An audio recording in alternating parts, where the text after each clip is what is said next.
এর মধ্যে টাকাটা ফেরত চাই। কি বলে কোর্ট কি আপনাদের ব্ল্যাঙ্ক চেক দিছিল? সেই ব্ল্যাঙ্ক আমি জানি ব্ল্যাঙ্ক চেক একবার দুইবার ডিজনার হলে কোর্টে গেলে ভুক্তভোগীকে গ্রেপ্তার করে টাকা না দেওয়া পর্যন্ত রিপনকে অ্যারেস্ট করা হোক অথবা তাকে ধরে জনগণের সামনে দেওয়া হোক, আমরা তাকে উচিত শিক্ষা দিয়ে আমরা আমাদের টাকা আদায় করে নিব। আপনারা চেক কি জন্য দিলেন? এটা আপনাদেরও কি কোনো অপরাধের আওতায় আমরা একজনে বলেন আবার বলেন। হ্যাঁ বললাম তো ভাই, ব্ল্যাঙ্ক চেক দিলে টাকা আদায় বাদে আমরা আমাদের আসামি টাকাগুলো কখনো ফেরত ছাড়া চাই পায় না। অথবা আমরা আমাদের পণ্য ফেরত চাই। আর রিপনকে আমাদের সামনে রাস্তায় এটা দেওয়া কি হোক, আপনাদের একটা ভুল তাকে না? আমরা জনগণের সামনে দেওয়া হোক, আমরা জনগণ তার কাছ থেকে টাকা আদায় করে নিব, তার প্রতিটা ইঞ্চি ইঞ্চি শরীর থেকে ছাড়িয়ে নিয়ে আসবো ইনশাআল্লাহ। সে কেন আমাদের টাকা দিবে না? আমাদের পণ্য বুঝায় দেয় না, আমাদের টাকাও ফেরত দেয় না। আমাদের জনগণের সামনে তাকে পাস করা হোক, তার প্রতিটা বসে লাগতে তার টাকা আমরা ফেরত নেব। তাকে বুঝাই দেবো গরিবের টাকার দাম কত, গরিবের টাকার মূল্য কত, তার শরীর থেকে প্রতিটা রক্ত আমরা চুষে নিয়ে নিব। আমাদের টাকা আমরা ফেরত চাই। রিপন তুই তোকে বলতে চাই, তুই কত বড় বাটপার, তোর ক্ষমতা থাকলে তুই রাস্তায় আয়, জনগণের সামনে আয়, দেখ তোর আমরা কি করি। তোকে রাস্তায় নামাইয়া প্রতিটা পশম থেকে রক্ত চুষে নিয়ে তোর টাকা বের করে ফেলবো। তোর ক্ষমতা থাকলে তুই জনগণের সামনে আয়, তোরে বুঝাই দেবো জনগণের টাকার দাম কি, সাধারণ মানুষের পাওয়ার কত, সাধারণ মানুষের টাকার মূল্য কত, তোকে আমরা বুঝাই দেবো।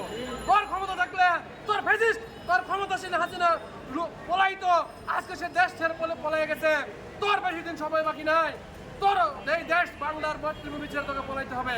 আর না হলে আমাদের সামনে আয়, আমরা আমাদের টাকা আদায় করে নেব। আর তুই এক বাপের জন্ম হইলে আমাদের টাকাগুলো ফেরত দিয়ে দে। সে এত বড় নিব খারাপ, এত বড় মুনাফিক, প্রতি কদমে কদমে বলে টাকা আগামী মাসে দিব, আগামী মাসে দিব। সে এমন মিথ্যাচার করে বলে টাকা ফেরত দিয়ে দিছি, আসলে টাকাই সে ফেরত দেয় নাই। সর্বোচ্চ 40% মানুষ টাকা পাইছে, 60% মানুষ এখনো টাকা পাই নাই। তাহলে এই টাকা আমরা কবে পাবো বলে? আমাদের টাকার মূল্য নেই। 3 বছর 4 বছর চলে গেছে। আমার কাছে 20 লাখ টাকার চেক আছে, এখনো টাকা ফেরত পাই নাই। আর কত? আমি তাকে টাকা দেই না, আমি বাইক কিনেছিলাম, সে আমাকে বাইক দিতে পারবো না, এই রিপ্লেসে সে আমাকে চেক দিছে, কিন্তু আমি কি দিয়েছি টাকা পাই নাই। শুধু আমি না, আমার মধ্যে এরকম হাজারো গ্রাহক আছে, টাকা দিতে বলছে টাকা দেয় নাই। আমরা পোস্টারে টাকা পাবো, টাকা দেয় নাই, পণ্য দেয় নাই, পণ্যের পরিবর্তে সে আমাদের চেক দিছে, ব্যাংকে টাকা নেই, চেক নাই, তো টাকা আমরা ফেরত পাই নাই। 2021 সাল থেকে 4 বছর হয়ে গেছে। আমাদেরকে চেক দিয়েছিল, আমাদের শেষ করে দেবে। একটাই দাবি, আমরা আমাদের টাকা ফেরত চাই, আর রিপনকে অবিলম্বে অ্যারেস্ট করা হোক, আর তাকে সাধারণ জনগণের সামনে দিয়ে দেওয়া হোক। তার প্রতিটা পশম থেকে, প্রতিটা রক্তর কণা থেকে আমরা আমাদের টাকা বুঝে নেবো ইনশাআল্লাহ। রিপন তোর হুঁশিয়ার করে দিতেছি, এখনো সময় আছে, তুই সাধারণ মানুষের টাকা দিয়ে দে, না হলে বাংলার জমিনে তুই বাস করতে পারবি না। তোর রক্ত চুষে আমরা ভুট্টা দিয়ে খাওয়াবো ইনশাআল্লাহ।